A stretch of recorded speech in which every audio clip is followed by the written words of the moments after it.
how did you first learn about comic books? First learn about them. My parents were in the Air Force. My dad was, and my mom was an Air Force wife. So I say they were both in the Air Force. We moved around a lot.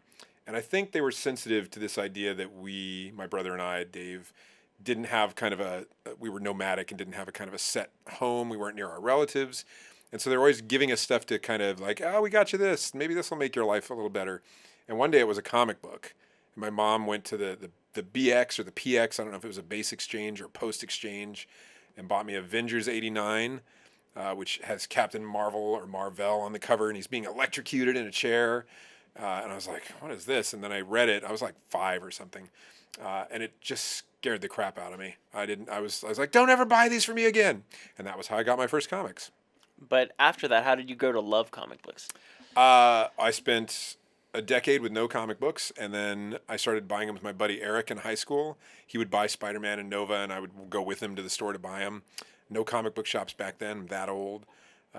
And I didn't like them still for this. I had this PTSD over the Avengers.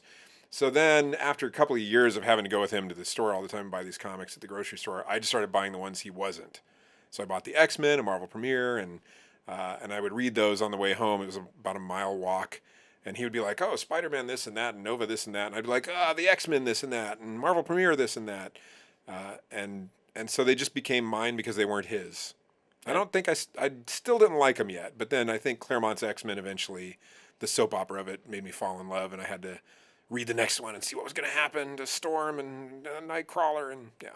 And that was a big inspirational arc for so many people. Yeah. Oh yeah. That was one of the. There was Frank Miller's Daredevil. Those two were the two that every month I had to get there and get those comics. Because they were pushing the envelope forward for you, or they were such a emotional narrative that was pushing you towards going back. What was it? So I haven't read either of these again as an adult, and I keep thinking I should, but I'm also afraid to, because some of my childhood comics that I have read as an adult, I go, it wasn't that good. So, but the X-Men for me it was soap opera, and it was romance and intrigue and traveling the globe and all these things that I was too young for, couldn't do anyway, too poor for. And Daredevil it just felt so mature for the time, because at that point I was collecting everything. Comics were like 30 cents, 35 cents. You could buy a bunch if you had $2 a week, which is kind of what my allowance was. And so I was reading everything, and I kind of was enjoying it by this point. But then you'd get this Daredevil, and you'd be like, oh my God, this guy's a blind lawyer, and he's got this Greek girlfriend who's an assassin. And the Gladiator, I remember he was in some other comics, and he was goofy, and in Daredevil he was so serious and dumb. Like, when was the last time you saw like a really dumb person, but he had a humanity to him still? And I was like, what is happening here? So on some level I knew there was something different creatively happening in those books.